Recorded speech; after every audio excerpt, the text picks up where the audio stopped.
샬롬.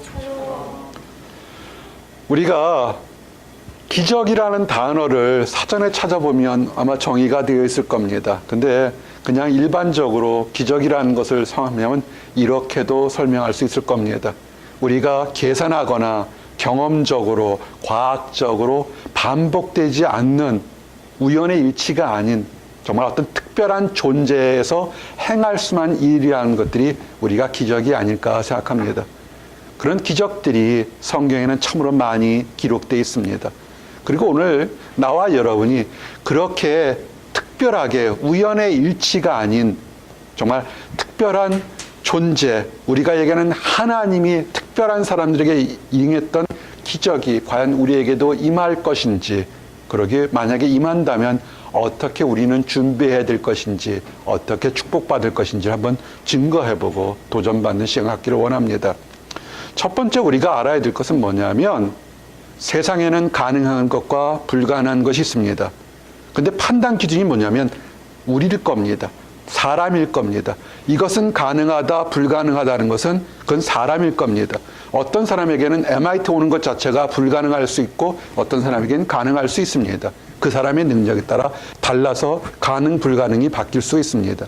그런데 이 사람이 보기에는 불가능한 것이 능력 있는 하나님 능력에서는 아주 쉽게 가능하다는 것입니다. 그럴 때 우리는 그런 사실을 어떻게 바라보냐 하는 것입니다. 오늘 말씀의 배경, 대저 하나님의 모든 말씀은 능하지 못함이 없느니라. 이건 천사가 한 얘기입니다. 누구한테 하냐면 남자를 알지 못하는 동정녀 마리아에게 나타나서 한 얘기입니다. For nothing is impossible with God. 그랬습니다. 마리아에게, 신실한 마리아에게 천사가 나타나서 얘기를 합니다. 너에게 하나님의 능력이 있어서 너에게 아이가 생길 거다 얘기를 합니다. 그럴 때 마리아가 놀라서 얘기를 하죠. 나는 남자를 알지 못합니다. 약혼자가 있지만 남자를 알지 못하는데 어떻게 이런 일이 있겠습니까? 라고 질문합니다. 이건 당연할 겁니다. 우리에게 우리의 상상을 뛰어넘는 일들이 있을 거라 얘기했을 때 우리는 당연하게 이렇게 반응할 수밖에 없습니다. 그럴 때 누가복음 1장 35절에 천사가 대답하여 이르되 성령이 내게 임하시고 지극히 높으신 이의 능력이 너를 덮으시리니 이러므로 나실 바 거룩한 이는 하나님의 아들이라 일컬어지니라. 아멘. 뭐라고 그러냐면 네 말이 맞지만 성령이 내게 임하게 되면 그 능력으로 임해서 너희가 아들을 낳을 것이다 그럽니다. 그리고요, 하나님은 무지막지한 분이 아니세요. 항상 그 축복을 받을 사람에게 이해될 만한 믿음을 열 수 있는 또 다른 증거들을 항상 제공합니다. 뭐냐면 그가 마리아에게 그의 친족 엘리사벳, 나이가 너무 많이 들어서 아이를 가질 수 없다고 모두가 다 판단한 그 믿음의 가정 엘리사벳에게 아이가 가졌던 것을 얘기합니다. 보라, 내 친족 엘리사벳도 늙었을 아이들을 배웠느라 본래 임신하지 못한다고 알려진 이가 이미 6날이 되었나니 대저 하나님의 모든 말씀은 능하지 못함이 없느니라. 아멘. 우리는 판단할 수 있습니다. 아들이 생길 거다. 나는 남자를 알지 못하는데 어떻게 그런 일이 있겠습니까? 할 수 있습니다. 여러분에게 축복이 임할 겁니다. 지금 막힌 담이 풀어질 겁니다. 새로운 축복의 문이 열릴 겁니다. 할 때 여러분은 어떻게 대답하겠습니까? 나는 능력이 없어요. 나는 학벌이 없어요. 나는 가진 것이 없어요. 나는 남편이 없어요. 나는 아내가 없어요. 나는 부자 아버지가 없어요. 라고 얘기하겠습니까? 사람마다 다양한 대답들을 가질 수 있습니다. 여기서 마리아가 놀라운 얘기를 합니다. 그가 마리아가 이르되 주의 여종이오니 말씀대로 내게 이루어지이다 라고 그랬습니다. 그렇게 하매 천사가 떠나니라. 이 말씀을 할 수 있는 생각은 뭐냐면 한번 생각해 보십시오. 2000년 전에 남자를 알지 못하는 처녀가 아이를 갖게 되면 그것은 그냥 임신한 것으로 끝나는 게 아니라 주변 사람들이 알면 그것은 돌판매를 맞아서 죽음에 처형되는 그런 끔찍한 위기의 순간이 됩니다. 요셉이 용서한다 할지라도 다른 사람들이 알게 되면 그런 돌파매질을 맞는 그런 위험한 순간이 되는 것입니다. 마리아가 몰랐을까요? 본능적으로 알았을 겁니다. 근데 마리아의 대답은 성경이 아주 놀랍게 얘기합니다.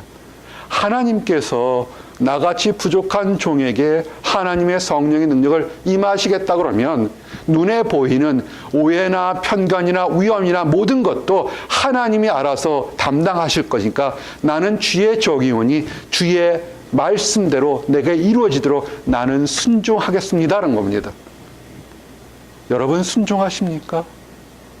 수없이 우리가 하는 하나님의 축복의 말씀이 선포되는데 우리는 먼저 머리로 판단하고 있는 것을 생각하게 됩니다. 그 재밌는 게 아마 마리아가 나는 안 돼요 그러면 천사가 떠나지 않고 계속 얘기했을지 모르겠습니다. 성경을 잘 보세요. 순종합니다. 주의 종이 이해할 수는 없지만 하나님께서 택하시고 성령이 임하신다고 말씀하셨으니까 나는 그대로 순종하며 그 말씀대로 이루어지도록 나는 믿습니다. 그랬더니 천사가 떠나는 겁니다. 너무 멋있는 거죠. 여러분에게 지금 많은 어려움들이 눈에 보일 겁니다.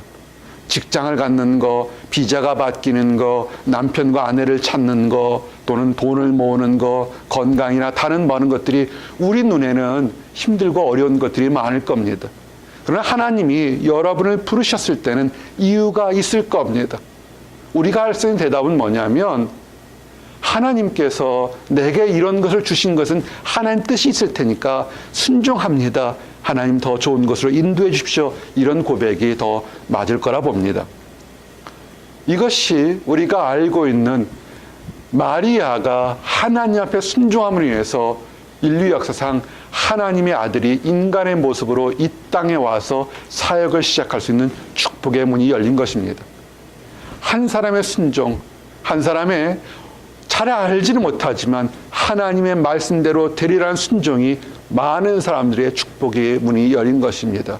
여러분의 삶도 마찬가지일 겁니다. 여러분의 직장이나 가정이나 또는 미래의 가정에서 여러분이 바라보는 하나님께서 나를 부르셨으니 하나님 뜻대로 이루어지기를 원하나이다라는 그 순종의 고백이 여러분의 가정이, 직장이, 일터가, 미래에 생각하는 모든 것이 축복으로 변하기를 원합니다.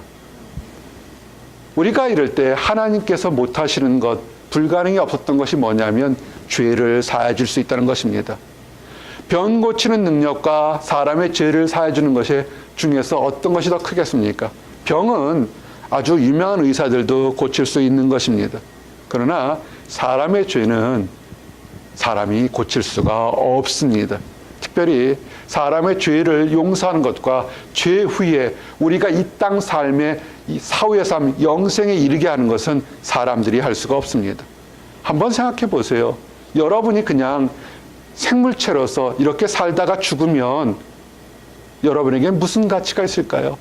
여러분이 밤을 새워서 연구했던 거, 논문 썼던 거, 논문 철자 하나 틀릴까 이리 바꿔보고 저리 바꿔보고 디자인을 바꿔보고 실험을 바꿔보고 연주를 손가락이 부러지라 연주했던 것들이 만약에 영생이 없다면 여러분에게 무슨 의미가 있겠습니까?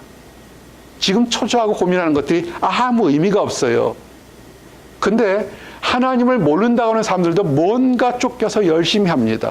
왜냐하면 하나님은 하나님을 알 만한 것들을 사람 마음에 두었기 때문에 자기도 모르게 사후의 세계, 이후의 세계에 대해서 두려움이 있기 때문에 그런 것입니다. 여러분들이 준비하는 것들이 이 땅 삶만이 아니라 이 땅 삶뿐만 아니라 사후의 세계, 영생을 준비하는 것입니다. 예수님이 많은 사람들에게 기쁜 소식, 귀신을 쫓아내고 병자를 고쳤습니다. 사람들이 많이 모였습니다. 한 마을에 있을 때 한 중풍병자가 있는데 움직일 수가 없습니다. 친구들이 그 중풍병자를 사랑해서 병이 낫기를 원하는데 예수님께로 가게 되면 나을 것 같아서 침상을 그대로 둘러서 친구들이 갑니다. 갔더니 예수님 근처에 갈 수가 없습니다. 너무나 허다한 많은 사람들이 둘러싸 있습니다. 가만히 생각해 보니까 예수님 가까이로 다가갈 수 있는 게 뭐냐면 예수님이 있는 지붕으로 올라가서 지붕을 뜯어내고 그 위에서 예수님 앞으로 바로 내리면 될 것 같아서 그들은 그렇게 했습니다.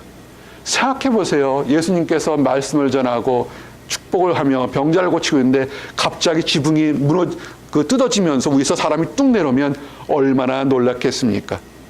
근데 예수님께서 그 믿음을 보시고 그 열정을 보시고 얘기를 합니다. 누가복음 2장 5절에 예수께서 그의 믿음을 보시고 중풍병자에게 이르시되 작은 자여 내 죄사함을 받았느니라. 아멘.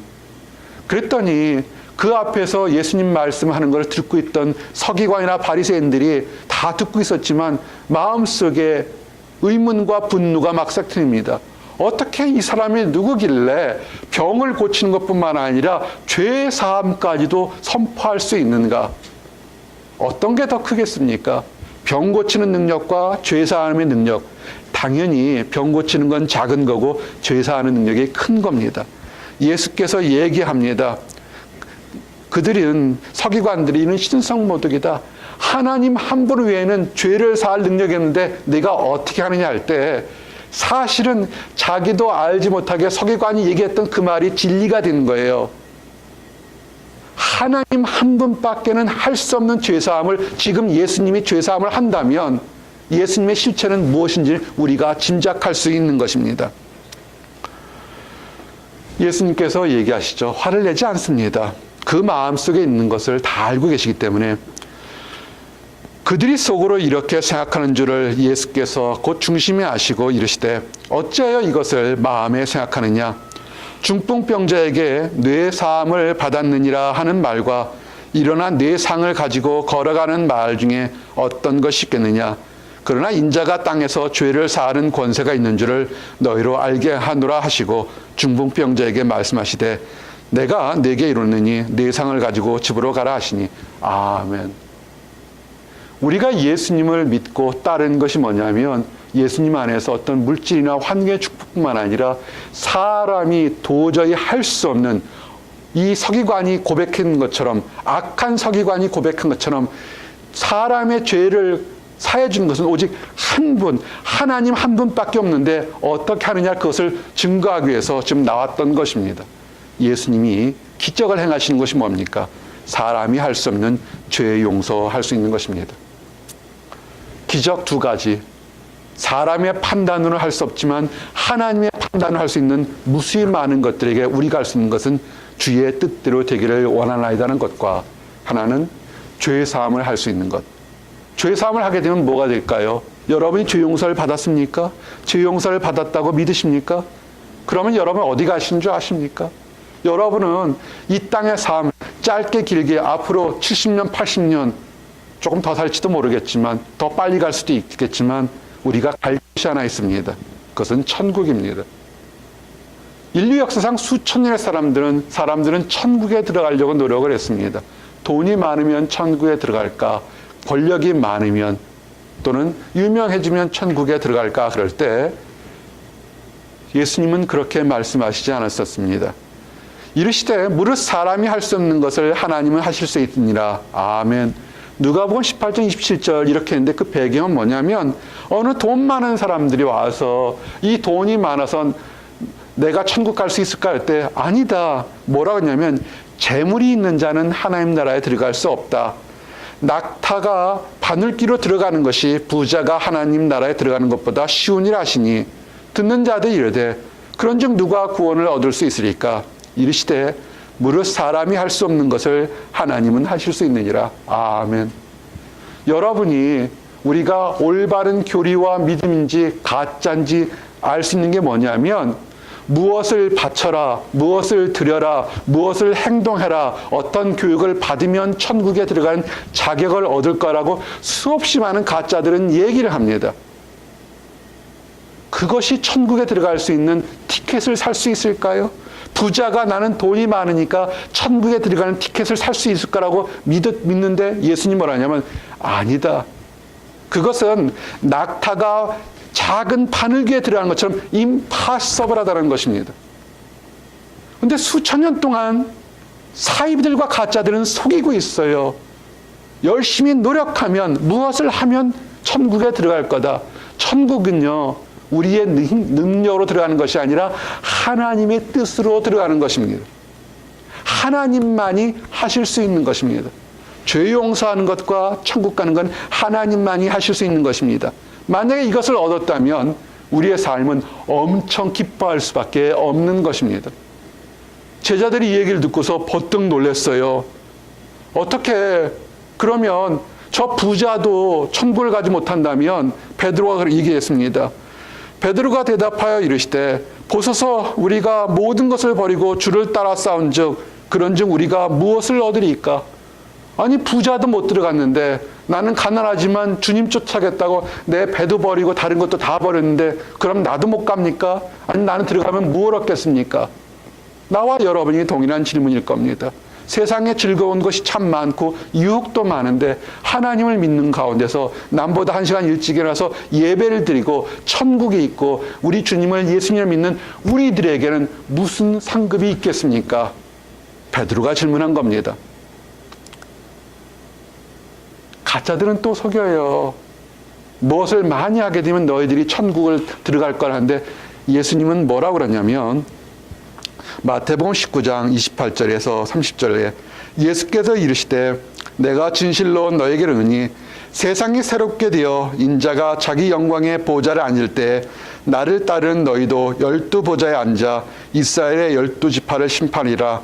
또 내 이름을 위하여 집이나 형제나 자매나 부모나 자식이나 전토를 벌인 자마다 여러 배를 받고 또 영생을 상속하리라. 그러나 먼저 된 자로 나중되고 나중된 자로서 먼저 될 자가 많으니라. 아멘.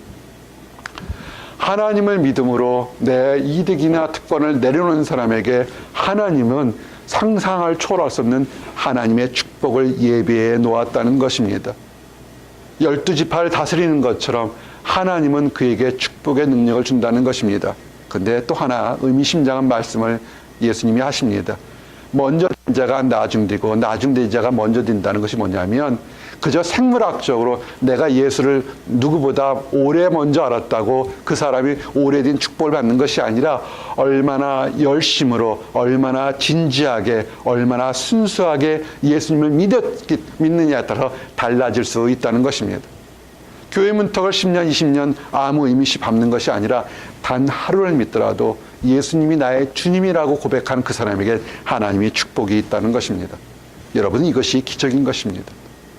우리가 이 땅에서 아무리 잘 살고 행복해지려고 노력해봤자 그 삶이 끝이 지옥이요 우리의 삶이 영원한 음부의 세계에 들어가면 우리는 실패한 삶과 똑같은 것입니다. 그러나 남들이 보기에는 바보 같을지 모르겠지만 우리에게 죄사함이 있고 우리가 천국에 들어가는 영생이 있다면 이것처럼 큰 기적을 우리는 맛볼 수가 없습니다.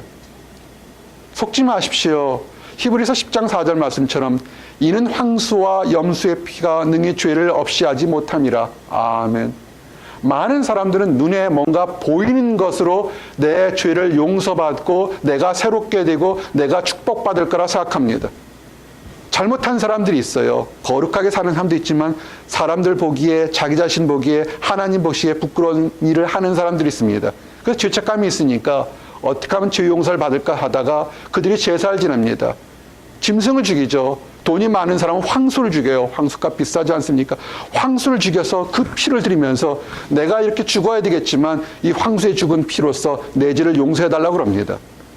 근데 하나 우리가 질문할 건 뭐냐면 사람한테도 죽임을 당하는 황소가 그 황소의 피가 그 황소보다 강한 사람의 그 죄를 씻어낼 수 있겠습니까? 말이 안 되잖아요. 내 죄를 씻어내려면 나보다 강한 사람의 손을 힘입어서 죄를 씻어야 되는데 내 능력으로 죽임을 당하는 소나 영소나 양 같은 것에 그 피가 우리를 즐겁게 할 수 있겠습니까? 그렇다면 도축장에 있는 백정은 엄청나게 죄 용서함을 받았을 거라고요. 그거는 아니잖아요. 그건 하나의 내가 하나님 앞에 새롭게 살려는 열심은 보였지만 죄 용서함은 결코 받을 수가 없는 것입니다. 그렇기 때문에 예수님은 이 땅에 오신 겁니다. 그렇게 사람의 손으로도 죽임을 당하는 그 짐승이 무슨 피가 무슨 위력이 있겠느냐. 정말로 사람이 감당할 수 없는 진정한 피, 능력 있는 피가 모든 사람의 죄를 용서할 거다 생각해서 어떻게 했습니까? 예수님께서 그가 나사렛에서 이 땅에서 사시면서 모든 사람의 죄를 짓고 십자가에 죽으셨습니다. 피 흘려 죽으셨습니다. 말씀하셨습니다. 모든 사람의 죄를 담당하겠다고. 그래서 죽으셨어요. 그때까지 보면 짐승의 피나 예수님의 피나 똑같아 보입니다. 왜? 다 죽었잖아요. 뭐가 차이가 있겠습니까? 그러나 달린 것이 뭐냐면 예수님은 죽음에서 갇혀 있을 뿐이 아닌 것입니다. 하나님이 그를 죽음에서 해방시켜서 다시 부활을 하셨기 때문에 그 피는 부활의 피요 생명의 피이기 때문에 사람들이 생각하는 것과 다른 능력 있는 피가 될 수 있는 것입니다. 그래서 사도행전 2장 24절처럼 하나님께서 그를 사망의 고통에서 풀어 살리셨으니 이는 그가 사망에 매여 있을 수 없음이라. 아멘. 하나님이 예수님을 죽음에서 부활시켰기 때문에 부활하는 그 순간부터 예수님이 흘린 피는 엄청난 능력 있는 피가 된 것입니다. 그래서 예수님께서 우리가 연약했을 때, 우리가 죄 속에 있었을 때, 죄를 알고서도 다시 새롭게 살려고 노력했을 때, 여전히 죄에 있었을 때 예수님은 우리를 위해서 대신 죽으셨던 것입니다. 여러분, 세상에서는 친구를 위해서 대신 죽거나 고통받는 의로운 사람들이 있습니다. 아주 소수지만 그렇게 용감하거나 의로운 사람들이 있었습니다. 하지만 그들도 죽습니다. 근데 예수님은 우리가 아직 죄인 되었을 때, 하나님을 알지 못했을 때 우리를 위해 죽으셨고, 그래서 그의 피 때문에 우리가 의롭다함을 받은 것을 기억하시기 바랍니다. 이것이 기적인 것입니다. 로마서 5장 8절에서 9절 보니까 우리가 아직 죄인 되었을 때 그리스도께서 우리를 위하여 죽으심으로 하나님께서 우리에 대한 자기의 사랑을 확증하셨느니라. 그러면 이제 우리가 그의 피로 말미암아 의롭다 하심을 받았으니 더욱 그로 말미암아 진노하심에서 구원을 받을 것이니. 아멘. 여러분을 알게 모르게 짓눌렀던 죄책감이나 열등감과 좌절에서 이제는 벗어나시기 바랍니다. 왜냐하면 예수님의 그리스도의 피가 여러분의 모든 죄를 이미 해방시켰고 열등감과 모든 낙심과 좌절에서 해방시켰습니다. 마귀는 계속 속이고 있어요. 너는 여전히 죄인이고 너는 여전히 낙심과 우울에 있다고 속입니다. 그러나 성경은 뭐라고 얘기하냐면 곧 우리가 원수 되었을 때 그의 아들의 죽으심으로 말미암아 하나님과 화목하게 되었은즉 화목하게 된 자로서 더욱 그의 살아나심으로 말미암아 구원을 받은 것이라. 아멘. 우리의 가장 친한 친구가 누구라고요? 여러분의 베스트 프렌드가 있지만 가장 친한 친구는 누구냐면 예수님이라는 것입니다. 화목하게 된, 서로 화평을 나눈 친구가 예수님이 우리에게 있는 것입니다. 그래서 성경은 우리의 삶이 뭐냐면 그뿐 아니라 이제 우리로 화목하게 하신 우리 주 예수 그리스도로 말미암아 하나님 안에서 또한 즐거워하느니라. 아멘. 우리가 즐거워할 수밖에 없는 것이 뭐냐면 예수님이 우리와 함께 있다는 사실인 것입니다. 이것이 기적이에요. 마귀는 무엇을 속이냐면 너는 예수님과 없어. 너는 예수님이 사랑하지 않아. 너는 네가 죄 지은 것 때문에 너는 벌 받을 거야 라고 계속 속이고 있는 겁니다. 짐승의 피라면 그럴 수 있습니다. 그러나 우리 주님 예수님의 피는 죽음에서 부활하신 능력 있는 피요 살아있는 피이기 때문에 그런 거짓말에 해당되지 않습니다. 여러분은 어떻게 살아야면 joyful life, 조이를 가지셔야 됩니다. 성경에서 가장 기쁜 단어, 축복이 뭔지 아십니까? 조이예요, 조이. 화목하며 즐거워하라는 것입니다. 여러분의 삶에서 즐거움이 없다면 속고 있는 겁니다. 기적은 지금도 일어나고 있고 예전에도 일어나고 있습니다. 성경은 뭐라고 그랬어요? 우리가 아직 연약할 때, 우리가 아직 죄인 되었을 때, 우리가 아직 하나님을 알지 못했을 때 이미 하나님과 화목할 수 있는 기쁨을 맛보도록 예정해 놓으신 것입니다. 우리는 기쁘게 살 수 있어요. 근데 딱 하나 주의해야 될 것이 뭐냐면 배도하지 마십시오. 배도가 뭐냐면 히브리서 6장 4절에 아주 무서운 얘기가 한 구절이 있습니다. 한번 빚을 받고 하나님의 은사를 맛보고 성령에 참여한 바 되고 하나님의 선한 말씀과 내세의 능력을 맛보고도 타락한 자들은 다시 새롭게 하여 회개할 수 없나니 이는 그들이 하나님의 아들을 다시 십자가에 못 박아 드러내놓고 욕되게 함이라. 아멘. 우린 잘못해도 하나님 잘못했습니다면 용서받을 수 있습니다. 온몸이 목욕한 사람은 세상 살며 살던 발이 들어오면 발만 닦으면 됩니다. 그런데 하나님의 은혜를 맛본 사람, 예를 들어서 가룟 유다처럼, 데마처럼 그들이 복음을 전했고 그들이 귀신을 쫓아냈고 능력을 해서 하나님의 아들이 어떤 분인지를 너무나 잘 알고 있는데 의도적으로 배도하는 사람들이 있습니다. 그런 사람들은 회개할 수가 없고 하나님이 용서하지 않는다는 겁니다. 이단 사이비가 그렇게 무서운 겁니다. 하나님의 능력을 빤히 알고서도 일부러 의도적으로 배도하는 사람들이 있습니다. 그런 사람들은 용서받지 못한다고 합니다. 그래서 그들이 왜 이단 사이비들이 나쁜 줄 아세요? 그들은 지옥 갈 수밖에 없기 때문에 허다한 많은 어리석은 사람들을 꼬드기는 거예요. 하나님의 은혜를 모르는 사람들 꼬드겨서 그들의 은혜를 딜레이 시키거나 맛보지 못하게 하려는 것입니다. 이제는 그렇게 살면 안 됩니다. 우리는 기적은 마리아 때도 우리가 알지 못했던 기적은 계속 이어져 있는 것입니다. 그러면 어떻게 할까요? 우리는 믿음을 가져야 됩니다. 어떤 믿음이냐면 하나님을 기쁘시게 하는 믿음을 가져야 됩니다. 믿음이 없이는 하나님을 기쁘시게 못하나니 하나님께 나아가는 자는 반드시 그가 계신 것과 또한 그가 자기를 찾는 자들에게 상 주시는 이심을 믿어야 할지니라. 아멘. 히브리서 11장 6절 말씀입니다.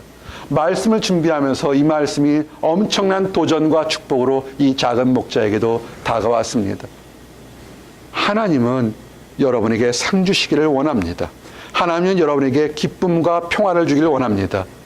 우리가 해야 될 것은 뭐냐면 하나님을 진정으로 믿는 기쁘시게 하는 믿음을 여러분 가지시기 바랍니다. 이렇게 기쁜 믿음을 가지라 그러면 부장 갖지 마십시오. 엄청난 큰 사도 바울처럼 베드로처럼 큰 믿음을 요구하는 것이 아니라 아주 작아도 좋으니까 겨자씨만큼 작아도 좋으니까 순수하게 예수님이 나의 구주시요, 예수님이 나의 죄를 용서했고 예수님이 나를 선택해서 앞으로의 이 땅 삶과 죽어서의 삶까지도 인도할까는 그 순수한 작은 믿음 하나가 여러분의 삶을 완전히 바꿔놓을 것입니다. 무엇을 먹고 마실까 눈앞에 보이는 작은 것 때 여러분의 믿음을 놓치지 마십시오. 성경은 얘기합니다. 사람들이 실패하고 기쁨을 누리지 못하는 것은 뭐냐면 마태복음 17장 20절에 이르시되 너희 믿음이 작은 까닭이나 진실로 너에게 이르노니 만일 너희에게 믿음이 겨자씨 하나만큼만 있어도 이 산을 명하여 여기서 저기로 옮겨지리라 하면 옮겨질 것이요 또 너희가 못할 것이 없으리라. 아멘. 우리가 이 도전과 축복을 오늘 받기를 원합니다. 우리가 앞에 많은 문제들이 있습니다. 여러분 삶에 문제가 있는 것들을 압니다. 그럴 때 그 문제를 보지 말고 문제를 뛰어넘어서 세상을 주관하는 하나님을 바라보고 주의 종이오니 주의 뜻대로 되기를 원하나이다 고백하는 나와 여러분이 되기를 원합니다. 그리고 또 하나 우리가 이런 믿음을 가질 수 있는 확신이 뭐냐면 우리가 하나님을 발견하고 내가 하나님의 자녀이고 구원받은 것을 알면서도 우리가 넘어지고 실수하고 때로는 끔찍한 범죄한 것을 저지른 사람들도 있습니다. 그러면 나는 하나님이 용서하지 않을까? 아니요, 그렇지 않습니다. 하나님은 한번 택한 것에서는 버리지 않습니다. 아주 그런 가룟 유다처럼 데마처럼 하나님 능력을 체험하고 의도적으로 배도하는 거짓 그리스도 아니라면 우리는 사실은 알게 모르게 지을 때가 너무 많은 것입니다. 하나님은 여러분을 사랑하십니다. 그래서 히브리서 6장 18절에 이는 하나님이 거짓말하실 수 없는 이 두 가지 변하지 못하는 사실로 말미암아 앞에 있는 소망을 얻으려고 피난처를 찾는 우리에게 큰 안위를 받게 하려 함이라. 아멘. 이 말씀의 배경은 뭐냐면 아브라함에게 약속을 주셔서 너에게 큰 민족을 이루겠다는 그 약속과 함께 택한 백성을 결코 버리지 않겠다는 약속은 하나님이 한번 하신 약속은 그 사람이 때로는 좋을 때 때로는 나쁜 날도 약속을 변하지 않는다는 것입니다. 왜냐하면 예수 그리스도가 우리와 함께 멜기세덱의 반차가 되어서 왕이 되어서 우리를 지켜주시기 때문에 하나님이 한번 선택한 것은 변하지 않습니다. 영원히 변하지 않는 것, 그리스도가 우리와 함께 있다는 여러분 축복이 될 것입니다. 이제 말씀을 정리합니다. For nothing is impossible with God. 하나님 안에서 능치 못할 것이 없습니다. 우리는 불가능하다 하지만 능력 있는 하나님의 손에서는 그 모든 것은 가능한 것입니다. 그래서 우리가 할 수 있는 것은 우리가 때로는 너무나 막힌 담처럼 볼 때도 하나님께서 부르셨사오니 하나님이 하실 줄 믿고 우리는 주의 종이오니 주의 뜻대로 되기를 원하다 고백하는 나와 여러분이 되기를 원합니다. 그리고 우리가 기뻐해야 될 것이 있습니다. 세상에 돈이 많아도 권력이 많아도 능력이 많아도 감당하지 못하는 죄사함의 능력을 하나님이 주셔서 우리는 죄 용서를 받았다는 것을 기뻐하시기 바랍니다. 이 땅에 살을 때 죄 용서 받은 것뿐만 아니라 우리는 이 땅뿐만 아니라 천국에서 영원히 하나님과 함께 사는 영생 능력을 가진 사람인 것을 믿으시기 바랍니다. 이것을 보여주기 위해서 우리 주님께서 죽음에서 부활하셨습니다. 그리고 그 부활하심을 위해서 우리는 구원을과 죄사함을 얻은 것을 기뻐하십시오. 우리가 어떻게 하나님을 기뻐하게 해야 되겠습니까? 믿음을 가질 때 요란한 믿음, 시끄러운 믿음, 자랑하는 믿음이 아니라 세상 사람들을 바라보는 것이 아니라 하나님을 바라보십시오. 우리가 골방에서 기도하든 혼자 기도하든 캠퍼스 사랑방을 기도하든 이런 작은 곳에 있다 해도 중요한 것은 뭐냐면 하나님을 기쁘시게 하는 믿음이냐 예배냐 하는 것입니다. 하나님을 기쁘게 하십시오. 순도가 높은 겨자씨만한 작을지언정 하나님만을 믿는 믿음이면 큰 역사가 일어날 것입니다. 여러분과 나는 하나님 안에서 확실하게 보호받으니까 그 기적의 기쁨을 가지고 화평을 살아가는 그런 축복의 날들이 되기를 원합니다. 우리 주변에 하나님을 믿는다고 하면서 기쁨이 없는 사람들, 하나님을 알지 몰라서 기쁨이 없는 사람들에게 여러분이 다가가셔서 그들에게 하나님의 축복을 소개해 주기를 원합니다. 기도하시겠습니다. 하나님 감사합니다. 기적을 베풀어 주심을 감사합니다. 우리가 아직 연약했을 때, 우리가 하나님을 알지 못했을 때, 우리가 죄인 됐을 때 우리를 위해서 우리의 모든 죄를 사해 주시고 용서해 주시고 하나님의 자녀로 삼아 주심을 감사합니다. 또한 이 땅 살면서도 우리가 넘어지고 엎어지더라도 아버지 회개할 때마다 하나님 죄 용서하시고 아버지 축복의 길로 인도해 주심을 인하여 감사합니다. 하나님 이제는 더욱더 온전한 믿음, 거룩한 믿음이 되어서 하나님 나라 들어갈 때까지 기쁨 가운데 살아갈 수 있도록 인도하시고 도와주시옵소서. 아버지 막힌 모든 담을 해결하는 하나님의 능력을 보며 주의 종이 오니 주의 뜻대로 되기를 원하나이다 고백하는 우리 모든 사람들이 될 수 있도록 허락해 주시옵소서. 축복이 기적의 역사가 지금도 일어나고 있는데 하나님을 알지 못하기에 자기 뜻대로 판단해서 그 모든 기쁨을 맛보지 못하는 사람들이 있습니다. 주여 그들도 사랑하신 줄 알고 불쌍히 여기신 줄 압니다. 아버지 먼저 기쁨을 맛본 우리들이 그들에게 기쁜 소식을 전할 수 있도록 인도하시고 도와주시옵소서. 늘 감사드립니다. 예수 그리스도 이름 받들어 기도드렸습니다. 아멘.